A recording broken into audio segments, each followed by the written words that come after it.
আজ যে ওষুধটি রিভিউ করব আপনারা স্ক্রিনে দেখতে পাচ্ছেন। ওষুধটির নাম হচ্ছে রেভাটল। এটি একটি 200 মিলির সিরাপ জাতীয় ওষুধ। আর এই ওষুধটি উৎপন্ন করেছে বাংলাদেশের সুনামধন্য ওষুধ কোম্পানি স্কয়ার ফার্মাসিউটিক্যালস লিমিটেড। তো ওষুধটির কার্যকারিতা বলতে গেলে 1 নম্বর যে কাজটি করে সেটি হচ্ছে শ্বাসকষ্ট বা অ্যাজমা দূর করে। তো যে সকল রোগীদের শ্বাসকষ্ট আছে বা অ্যাজমা আছে সেই সকল রোগীদের জন্য এই ওষুধটি খুবই কার্যকরী ওষুধ হিসেবে কাজ করে। 2 নম্বর যে কাজটি করে সেটি হচ্ছে কফ ও কাশি দূর করে। তো অনেকের দেখা যায় যে অনেক কফ উঠে বা ভিতরে অনেক কফ থাকে এবং অনেক কাশি হয়।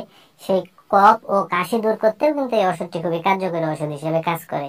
এবং 3 নম্বর যে কাজটি করে সেটি হচ্ছে যক্ষ্মা ও শ্বাসনালীর প্রদাহ দূর করে।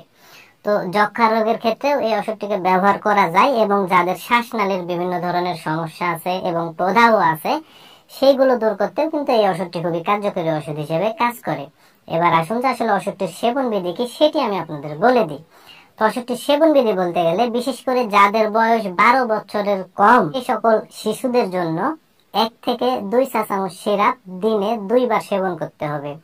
অর্থাৎ সকালে একবার এবং রাত্রে একবার 1 থেকে 2 মাস সেবন করতে হবে। আর যাদের বয়স 12 বছরের উপরে এবং যারা প্রাপ্তবয়স্ক তাদের ক্ষেত্রে 3 থেকে 4 চা চামচ সিরাপ দিনে 2 বার সেবন করতে হবে। অর্থাৎ সকালে একবার এবং রাত্রে একবার 1 থেকে 2 মাস সেবন করতে হবে।